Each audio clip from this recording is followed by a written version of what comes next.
kadang-kadang kita butuh bercanda sedikit-sedikit, butuh bergurau sedikit-sedikit. Kita istirahat, kita mengumpulkan energi. Tapi jangan berlebihan. Apalagi bercanda dengan mempermainkan atau mengolok-olok orang lain. Dan jangan melakukan kebohongan hanya untuk membuat temanmu tertawa.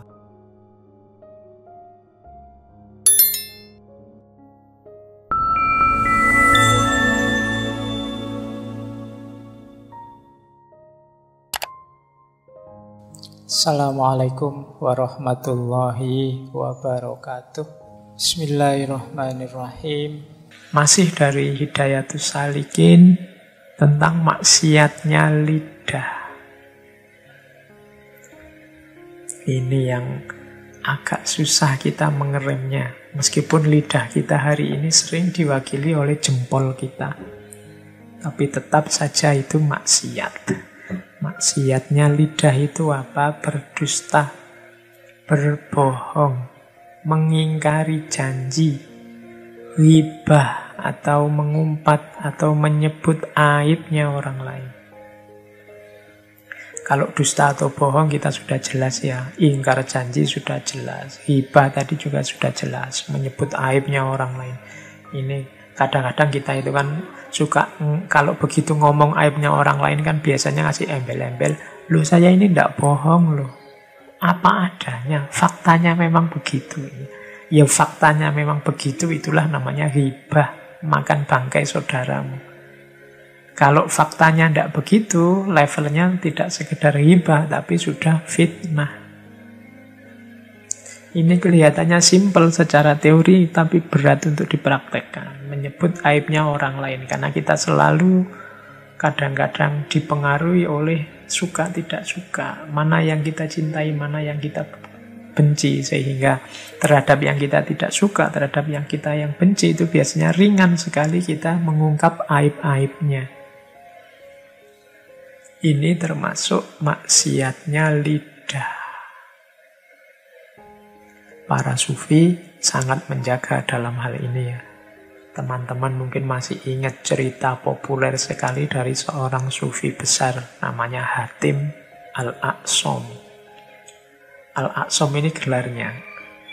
Al-A'sam itu artinya tuli. Padahal beliau tidak tuli. Gelar ini didapat karena satu ketika. Kenapa disebut Al-A'sam? Karena satu ketika beliau ini ada seorang perempuan menghadap beliau. Jadi mungkin mau konsultasi, mungkin mau belajar apa pada beliau. Tengah-tengahnya menghadap, perempuan ini buang angin. Bersuara lagi, keras lagi kan.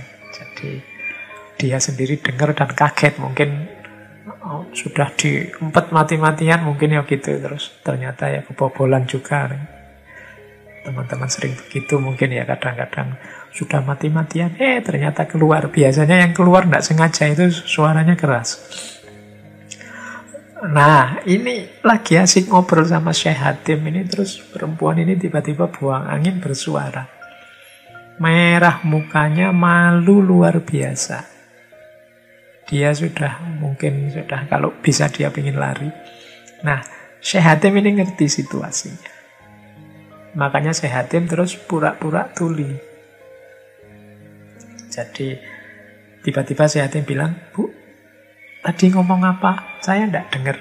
Terus ibunya bilang, "Ini loh saya." Terus Syekh Hatim bilang, "Saya tidak dengar. Saya itu telinganya agak tuli. Jadi kalau ada orang ngomong sering tidak dengar." Wah, legalah hatinya si ibu ini. Alhamdulillah, berarti tadi saya buang angin ada suaranya, beliau tidak dengar. Senenglah ibu ini, terus konsultasi berlanjut sampai dia pulang. Nah, Syekh Hatim ini selain tadi beliau menulikan, mempura-pura tuli, beliau juga menjaga mulutnya untuk tidak cerita tentang peristiwa itu. Menjaga aib si ibu tadi. Ini muslim yang sejati begitu. Bahkan Pura-pura tuli dan menjaga aib ini kabarnya berlangsung sampai 5 tahun kemudian. Sampai si ibu ini meninggal. Baru terus Syekh Hatim tidak acting lagi sebagai orang yang kurang pendengaran. Oh, ini jadi para sufi yang memang komitmen konsisten untuk tidak mengotori jiwanya dengan maksiat-maksiat. Baik maksiat telinga maupun maksiat lidah. Termasuk maksiat lidah juga mirok wal jidal. Mirok wal jidal itu debat, berbantahan. Lidah yang sering, yang gemar berbantahan, berdebat, itu ya kemungkinan lebih banyak terjatuh pada kesalahan. Karena orang yang debat itu kan fokusnya adalah kemenangannya. Bagaimana dia bisa menang terhadap lawan debatnya. Sehingga kadang-kadang kebenarannya tersingkir. Yang penting menang. Itu bahayanya jidal. Termasuk katanya Syekh Abdul Somad itu maksiatnya lidah. Termasuk maksiat lidah juga melaknat makhluknya Allah. Memaki-maki makhluknya Allah. Apapun itu, dalam kondisi apapun, dalam situasi apapun. Kita boleh tidak setuju pendapatnya orang, kita boleh tidak suka keyakinannya, kita boleh menganggap sesat dia, bahkan menganggap kafir dia, tapi tolong jangan maki-maki. Karena maki-maki itu justru keburukannya tidak tampak di orang yang kita maki-maki, tampaknya justru di kita yang sedang maki-maki. Entah jenis makian apa saja. Termasuk maksiat lidah juga adalah mendoakan orang yang menzolimi kita dengan doa yang tidak baik. Ini maksiatnya lidah. Saya sering baca postingan-postingan yang isinya ini. Misalnya ada orang merasa dizolimi terus dia posting, hati-hati saja. Kan gitu. Karena saya dizolimi maka doaku makbul sekarang. Oh, itu sombongnya ya. Sudah dizolimi sombong. Nah, terus dia tunggu saja. Kan biasanya begitu. Nanti engkau akan celaka. Nanti keluargamu akan celaka. Nanti. Nah ini. Dari mulutmu.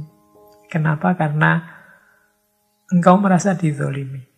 Terus dari mulutmu keluar harapan, keluar doa yang tidak baik. Ini oleh Syekh Abdul Somad justru dianggap maksiatnya lidah. Nah, mari ayo hati-hati. Bahwa doanya orang makbul itu dikabulkan, iya, tapi berdoalah tetap yang baik-baik saja. Kanjeng Nabi itu waktu di Taif dilempari batu, ditaburi pasir sampai berdarah-darah, dikejar-kejar. Tapi doanya beliau adalah Allahumma hdi qaumi fa innahum la ya'lamun. Ya Allah, beri hidayah kaumku karena mereka ini orang-orang yang masih belum ngerti. Jadi tidak ada caci maki, tidak ada doa untuk keburukan, tidak ada sumpah untuk tunggu saja sebentar lagi. Engkau yang menghina akan babak belur, keluargamu akan rusak. Banyak yang menyumpahi orang begitu. Itu termasuk maksiatnya lidah.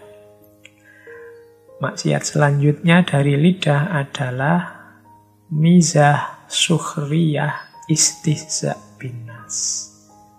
Mizah itu bergurau, sukhriyah juga bergurau, istihza binas ini mengolok-olok.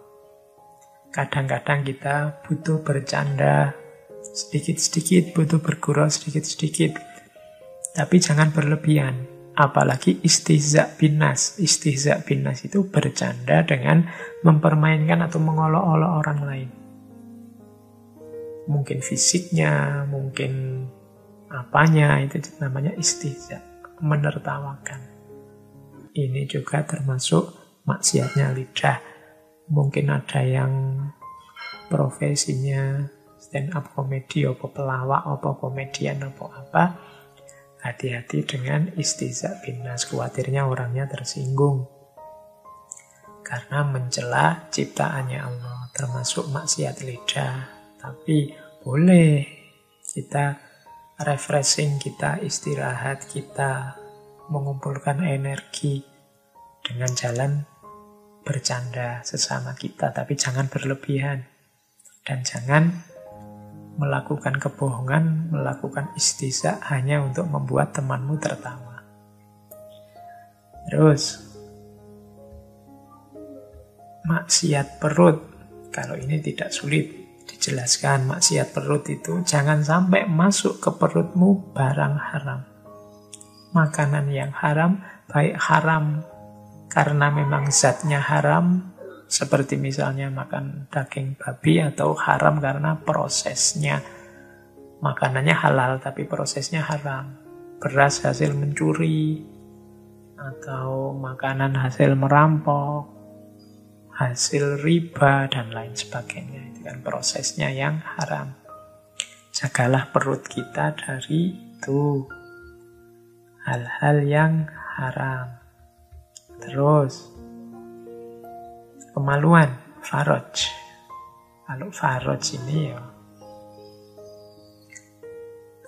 menjaga kemaluan kita, kalau dalam definisinya Syekh Abdul Somad, atau hal-hal yang membuat kemaluan kita tidak terkontrol.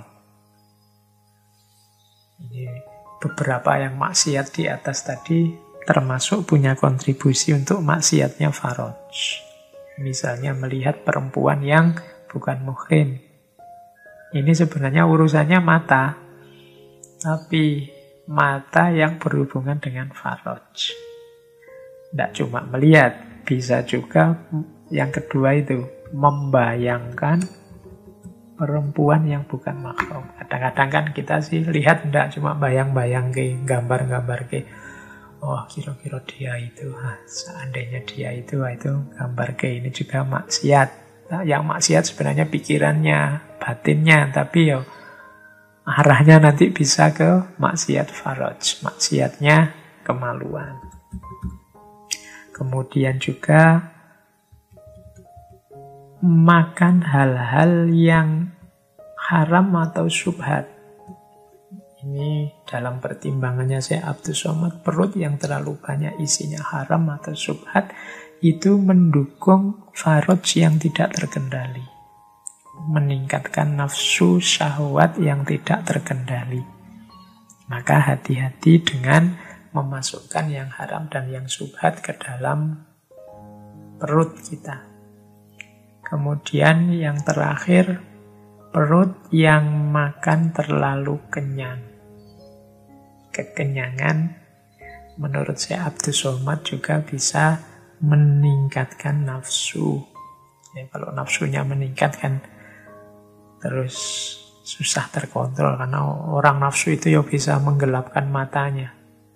Kadang yang haram juga diterjang karena wis kadung nafsu. Nah, itu faraj.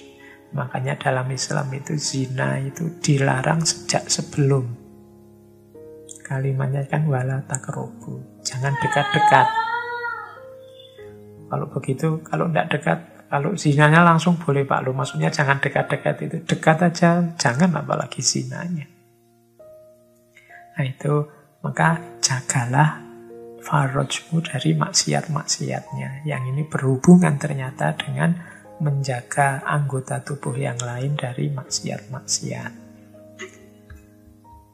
Terus dari Hidayatus Salikin juga masih ada maksiat tangan, maksiat kaki. Ya, tangan dan kaki, ya, kalau tangan jangan memukul orang, jangan berkelahi, jangan mencari nafkah yang haram, yang dilarang syariat dan lain sebagainya. Kalau kaki, ya jangan berjalan pada yang diharamkan oleh syarak. Ada lagi ini dari Syekh Abdul Somad, kaki jangan dipakai berjalan kepada orang zalim. Jadi kalau ada orang zalim, jangan ke sana. Kakimu jangan kamu arahkan ke sana. Ada dua bahaya. Kalau engkau lemah, maka engkau akan dizolimi oleh dia, wong dia orang zalim. Kalau engkau kuat, mungkin engkau akan kerjasama dalam melakukan kezaliman. Maka hindarilah orang yang zalim. Jangan berjalan pada orang yang zalim. Kecuali mungkin teman-teman punya kuasa, punya kekuatan untuk menaklukkan orang yang zalim. Tapi selama belum punya kuasa, belum punya kekuatan, jangan dekat-dekat dengan orang yang zalim. Hanya akan merusak kita. Nah, anggota tubuh tadi semua dalam Hidayatus Salikin namanya maksiat lahir. Masih ada maksiat batin. Maksiat batin itu maksiat-maksiat yang ada dalam batin, tidak lagi berhubungan dengan anggota tubuh. Ada 10 seperti maksiat lahir tadi, antara lain apa? Yang pertama, syarahut to'am. Syarahut to'am itu banyak makan, atau mungkin definisi pasnya gemar makan. Makan itu wasilah, media kita untuk menjalani kehidupan dengan baik, maka jangan dijadikan goyah tujuan. Jadi kalau ada orang ngomong makan untuk hidup untuk makan atau makan untuk hidup, yang pas kalau di sini makan itu untuk hidup. Kalau sudah hidup ada tujuan lain yang lebih esensial.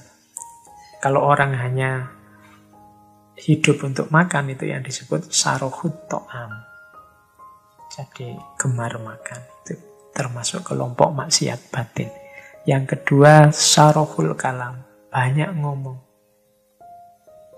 Barang siapa banyak ngomongnya, pasti banyak salahnya. Gemar ngomong, kemungkinan besar salahnya lebih banyak. Makanya saya khawatir ini ngomong ngaji ini kan, saya ngomong panjang lebar, setiap minggu sekali 2 jam. Teman-teman mendengarkan, pasti saya yakin dari sekian banyak saya ngomong itu beberapa terselip salah-salah, beberapa terselip keliru-keliru, baik disengaja maupun tidak disengaja.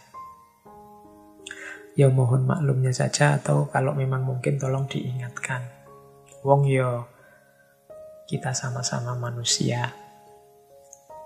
Salah itu manusiawi. Yang tidak manusiawi itu orang yang merasa dirinya tidak pernah salah.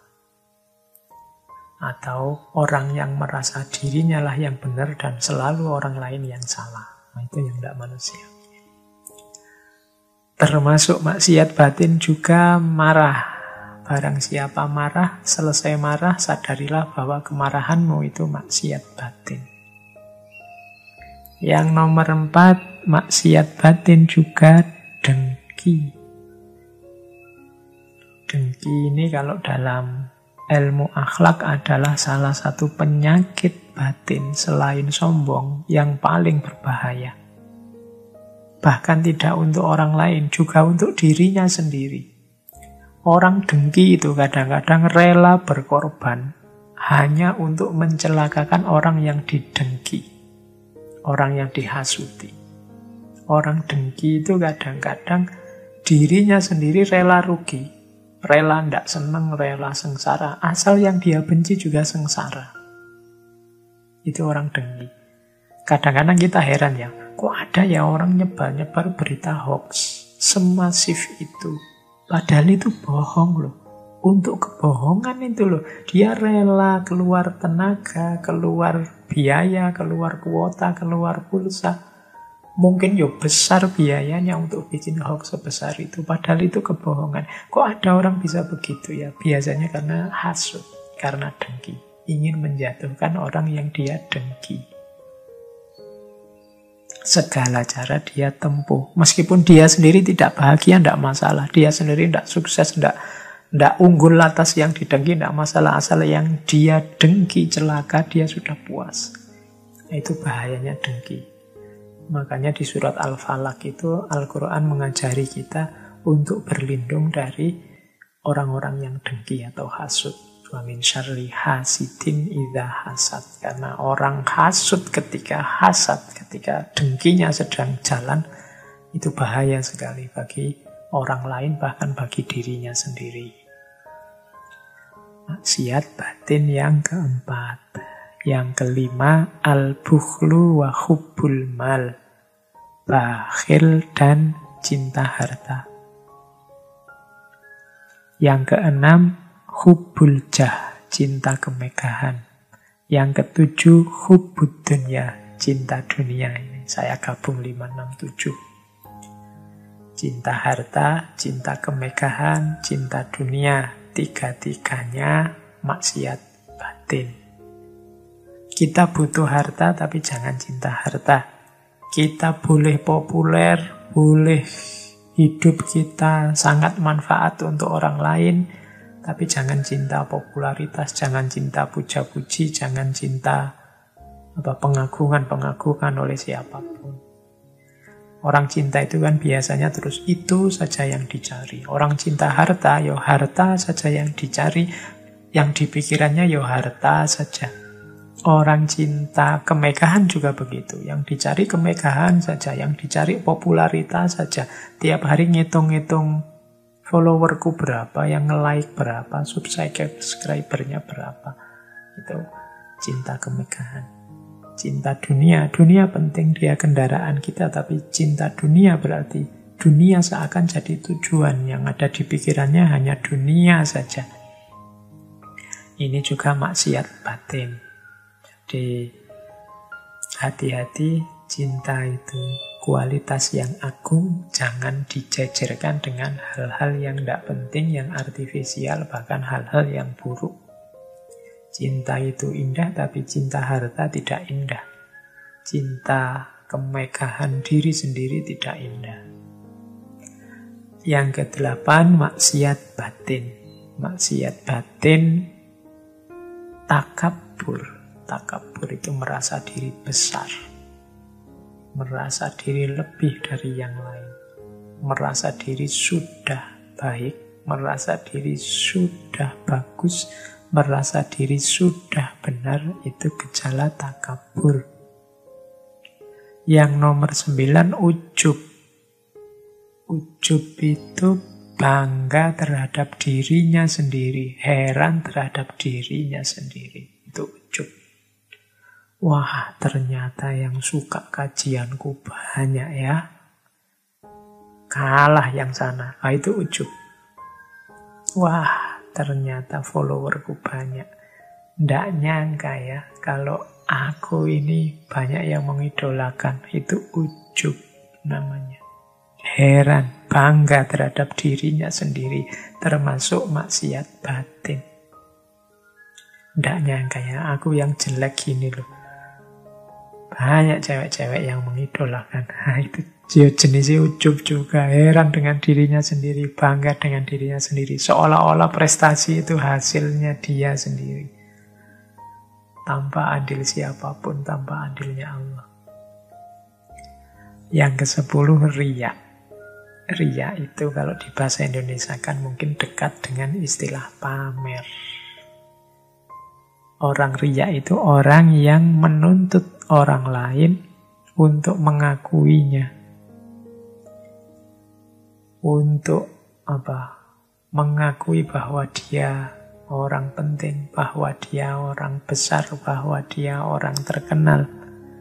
Biar orang mengakui, terus dia menunjukkan, memamerkan. Nah, ini jenisnya riya. Jadi semangat awalnya ingin diakui segala kelebihannya, segala kebesarannya, segala kesuksesannya, kemudian terus dia tunjukkan, dia pamerkan, sampai orang mengakui. Yang semacam ini namanya riya. Jadi ada 10 maksiat batin. Ini kalau yang mau introspeksi ke dalam, yang bisa masuk ke sini, ini biasanya level-level mutawassit, lebih mudah. Kalau yang maksiat lahir batin, maksiat lahir tadi, yang level-level mubtadi harus lebih perhatian. Yang batin ini yang perhatikan yang mutawassit, jangan gemar makan, gemar bicara, mudah marah, dengki, cinta harta, cinta kemegahan, cinta dunia, takabur, ujub, dan riya. 10 maksiat batin yang utama yang harus kita perhatikan. Lawannya maksiat batin, ketaatan batin. Ada 10 juga menurut Syekh Abdul Somad. Jadi kalau batin kita sudah bersih dari kotoran-kotoran, karena kita melakukan takholli, tazkiyatun nafas, Sekarang saatnya diisi. Isinya apa? Ketaatan batin. Apa 10 ketaatan batin itu? Isilah dirimu yang sudah bersih itu pertama dengan tobat, yang kedua dengan khauf dan roja. Khauf dan roja itu takut yang diimbangi dengan harapan, harapan yang diimbangi dengan takut. Yang ketiga zuhud, yang keempat sabar, yang kelima syukur, yang keenam ikhlas, yang ketujuh tawakal, yang kedelapan mahabbah, yang kesembilan ridho, dan yang kesepuluh zikrul maut, mengingat mati. Kalau batin kita sudah bersih dari maksiat lahir dan maksiat batin, sudah takholli, sudah tazkiyatun nafas, maka saatnya tahalli, mengisi dengan yang baik-baik. Yang baik-baik itu antara lain yang 10 tadi. Ini 10, tidak mungkin saya jelaskan satu-satu. Satu ketaatan batin itu bisa atas satu sesi sendiri. Ya mungkin kalau ada waktu nanti ya, kita akan ngajinya tidak terikat oleh apapun. Kapan-kapan satu sesi tentang taubat, kalau khauf dan roja dulu pernah sudah tentang takut dan harapan, tentang zuhud, tentang sabar, syukur, ikhlas, tawakal, mahabbah, ridho, dan zikrul maut. Tapi secara sekilas insya Allah teman-teman sudah paham apa yang dimaksud. Mengisi diri dengan, menyibukkan diri dengan taubat, khauf, roja, zuhud, sabar, dan seterusnya. Baik, kita lanjutkan. Nah, dari Hidayatus Salikin juga nanti bab sebelum akhir, karena yang terakhir itu nanti adab. Nah, sebelum tentang adab itu ada bab tentang zikir. Uraiannya panjang, saya cuplikkan sedikit dari bab tentang zikir. Kenapa sih orang harus berzikir? Apa sih keutamaan zikir? Yang pertama, zikir itu membuat kita terpelihara dari api neraka, itu pasti. Orang yang sibuk zikir, dirinya penuh dengan Allah. Kalau penuh dengan Allah, itu otomatis dirimu terjaga. Sukar membayangkan batinmu atau mulutmu berzikir, sementara anggota tubuhmu yang lain melakukan hal-hal yang dilarang oleh Allah. Ya kan? Kamu mukuli orang misalnya, itu kan agak susah kalau memukuli orang sambil baca ayat kursi, apa sambil ngaji apa, atau sambil wirid apa, itu kan susah. Biasanya kalau pas mukuli orang, ya kamu sedang marah. Kalau kamu sedang marah, ya gelap. Nah, maka orang yang istiqomah berzikir itu otomatis terjaga dari perbuatan-perbuatan buruk. Karena lidahnya, hatinya, pikirannya sibuk dengan Allah saja. Ya kalau orang perbuatan buruknya minimal, ya pasti dia terjaga dari api neraka. Maksiat-maksiat lahir tadi itu mungkin lebih bisa diminimalkan kalau kita sibuk zikir. Nah, itu maksudnya yang pertama. Yang kedua, zikir itu utama karena orang yang oleh Allah disibukkan dengan zikir itu sebenarnya orang yang oleh Allah diberi nikmat yang luar biasa. Kalau kita oleh Allah dianugerahi zikir, itu adalah anugerah yang luar biasa karena banyak orang lain yang oleh Allah justru menjadi orang yang lalai. Jadi banyak orang yang hatinya lalai, tapi oleh Allah kita diberi nikmat hati yang selalu ingat padanya. Nah, itu berarti Allah sayang pada kita, berarti nikmat luar biasa. Maka setiap kali kita berkesempatan berzikir, bersyukurlah. karena Allah masih mengingatkan kita, masih menganugerahi kita dengan nikmat zikir.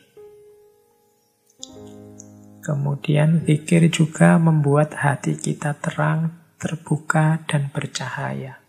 Zikir juga membuat pintu langit terbuka untuk kita. Zikir juga membuat hati lembut dan khusyuk.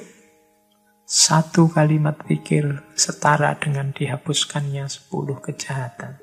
Nah, ini kalimat-kalimat dari Syekh Abdus Somad Al-Falimbani. Kalau Al-Quran secara to the point menggunakan terminologi bidzikrillahi tatmainnul qulub. Ala bidzikrillahi tatmainnul qulub. Bukankah dengan zikir pada Allah hati menjadi tenang? Kalau hari ini kita mungkin sering galau, sering gelisah, sering sumpek, apalagi banyak sekali masalah ekonomi, masalah corona, masalah macam-macam bertumpuk-tumpuk. Sehingga kita rasanya tiap hari gelisah, tidak bisa tidur, tidak tenang. Sebenarnya solusinya adalah zikir. Untuk apa? Tatmainnul qulub. Tatmainnul qulub itu batin yang tenang, batin yang puas, batin yang tidak lagi bergejolak. Itu diantara jalannya adalah zikir. Kalau ini tidak bisa dijelaskan, silahkan dijalani saja. Perbanyak zikir. Insya Allah nanti batin kita akan terbantu menjadi mutmainnah. Ala bidzikrillahi tatmainnul qulub. Baik. Saya tambah lagi sedikit dari Hidayatus Salikin. Ini ada kalimat bagus dari Syekh Abdus Somad hubungannya dengan dakwah. Mengajak orang pada kebaikan. Syekh Abdus Somad melihat banyak orang yang sebenarnya niatnya bagus, ingin menyampaikan kebaikan, tapi jalannya keliru. Justru dia dijebak oleh setan. Itu dari Hidayatus Salikin ada kalimat begini. Jangan terpedaya oleh tipuan setan yang berkata kepadamu, tampakkan kebenaran dan jangan engkau lemah. Ini maksudnya kan kita sering begitu. Sampai aib-aibnya saudara-saudara kita juga kita terdorong untuk menampakkan karena kita menganggap, loh ini kebenaran, semua orang harus tahu. Itu sebenarnya tipuan setan. Kadang-kadang kita merasa belum paham, belum terlalu ngerti sesuatu, tapi pokoknya diposting aja. Itu kan sebenarnya tipuan setan untuk tampakkan kebenaran tadi. Jangan lemah. Nah, katanya Syekh Abdus Somad, bila engkau akan memberi nasihat pada orang lain, sampaikanlah dengan cara yang baik dan bijaksana, tidak dengan jalan bertengkar dan berbantah. Kita ini kan sering gatel karena niat menampakkan kebenaran tadi. Begitu ada orang ngomong yang berbeda dengan kita gatelnya luar biasa untuk segera bantah. Kemudian segera terjadilah pertengkaran. Padahal kadang-kadang pertengkaran itu seperti saya sebut di depan tadi tidak menghasilkan apa-apa selain rasa senang kita karena musuh kita kalah. Atau rasa sedih kita, galau kita karena kita kalah berargumen. Isinya hanya kalah menang, bukan mana yang benar, mana yang tidak benar. Bagi Syekh Abdus Somad, jalan berbantahan dan bertengkar itu bukan jalan yang bijaksana untuk menyampaikan kebenaran. Nasihat itu adalah perkataan yang lemah lembut dan halus, katanya Syekh Abdus Somad. Jika tidak demikian, niscaya timbullah kejahatannya dan kebinasaannya akan lebih banyak ketimbang kebaikannya. Jadi kalau kita menyampaikan kebenaran dengan jalan bertengkar, berbantahan, yang kelihatan adalah kekacauannya, kebinasaannya, kejahatannya. Kemudian Syekh Abdus Somad mengutip dari Imam Ghazali, berkata pula Imam Al-Ghazali, barang siapa berteman dengan orang yang baru belajar ilmu fikih pada masa ini, niscaya tabiatnya akan berubah. Ia akan sibuk membicarakan masalah ilmu, mencela perkataan orang lain, dan susah untuk diam. Gejala yang disebut di depan tadi, dengan mengutip Imam Ghazali, menurut Syekh Abdul Somad biasanya terjadi pada orang yang berteman dengan orang yang baru belajar ilmu fikih. Jadi ilmunya masih sedikit, wong baru belajar, belum tuntas. Kalau kita berteman dengan orang-orang yang belum tuntas ini, niscaya tabiat akan berubah. Biasanya terus kita ngeweyelan, suka bantah, suka mencela orang lain, susah untuk diam. Ya mirip orang yang baru belajar silat itu kan biasanya merasa pilih tanding terus, wah rasanya kalau ditantang siapapun mau, atau kalau ada orang bisa silat dia pengen nantang juga. Jadi sibuk membicarakan ilmu dengan mencela orang lain dan susah untuk diam. Bahkan ada kalimat lanjutannya. Kenapa ini terjadi? Karena ia juga memegang teguh nasihat ulama yang jelek atau ulama yang su'. Apa nasihat ulama yang jelek itu? Yang menyatakan bahwa berdebat dan berbantah itu melupakan hal yang utama, pandai bicara dan berkelit itu terpuji. Jadi kalau ada ulama yang menyuruh kita untuk berdebat dan berbantah atau berkelit, tidak mau disalahkan, pinter ngomong, ini nasihat yang keliru. Oleh karena itu, jauhi dan larilah engkau dari ulama-ulama jelek itu, sebagaimana engkau lari dari harimau. Ini bisa dicek di Hidayatus Salikin, kitab yang untuk pemula. Ini bagian dari kehati-hatian kita kalau mencari guru.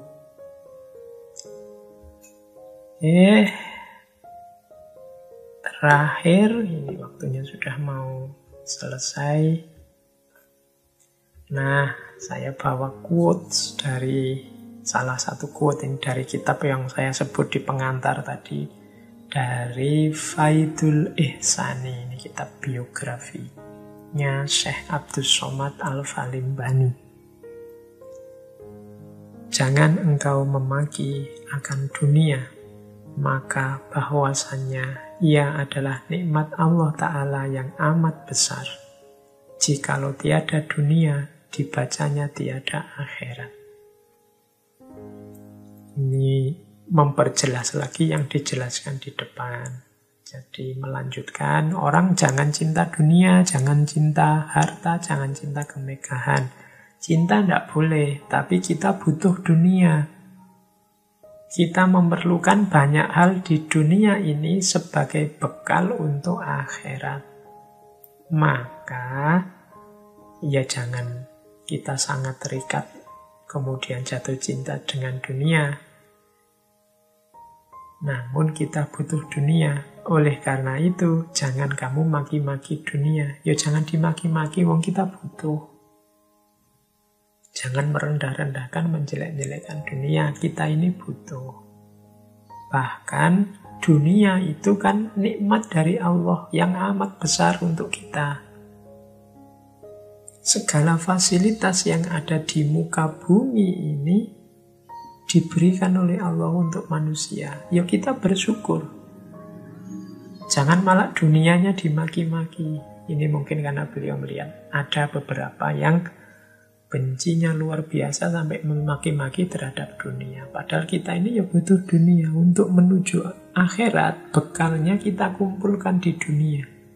Demi kesuksesan kita di akhirat, kita butuh sukses beres urusan dunia kita. Maka jangan dibenci, jangan dimaki-maki. Meskipun ya tetap jangan jatuh cinta. Karena dunia bukan tujuan. Tujuannya nanti akhirat. Nah ini pandangan-pandangan yang semacam ini perlu ditegaskan, diposisikan biar hidup kita harmonis dunia akhirat. Jadi kalau pakai Al-Quran kan wabtaghi fima atakallahu darul akhirata wala tansa nasibaka minad dunya. Ya, tujuan kita darul akhirah, tapi jangan lupa nasibmu di dunia. Karena kita membutuhkan dunia, jangan maki-maki dunia. Nikmatilah anugerah Allah yang berupa dunia itu, karena kalau tiada dunia dibacanya tiada akhirat. Kalau tidak ada dunia, yang tidak ada akhirat kita sukses. Nah, ini bisa ditemukan quotes ini antara lain dalam Faidul Ihsani. Oke, masih ada satu lagi ini, juga dari Faidul Ihsani. Dan apabila engkau lihat manusia memperbanyak zikir pada Allah Ta'ala, maka ketahui olehmu bahwasanya ia itu wali Allah Ta'ala, tiada syak. Kalau ada orang yang hidupnya senantiasa berzikir, sibuk dengan Allah saja, baik dalam keadaan berdiri, duduk, atau berbaring, ketahuilah bahwa orang yang semacam ini adalah walinya Allah, tiada syak. Oke, ini mungkin penjelasannya panjang tentang zikir secara kuantitas, secara kualitas, dan kedalamannya. Tapi kalau orang sudah mampu, sibuk, dan memperbanyak zikir dalam hidupnya sebagai fokus utama hidupnya, insya Allah orang inilah wali, tidak syak lagi. Ini mungkin untuk pancingan bagi teman-teman untuk menelaah lebih jauh tentang tema zikir ini.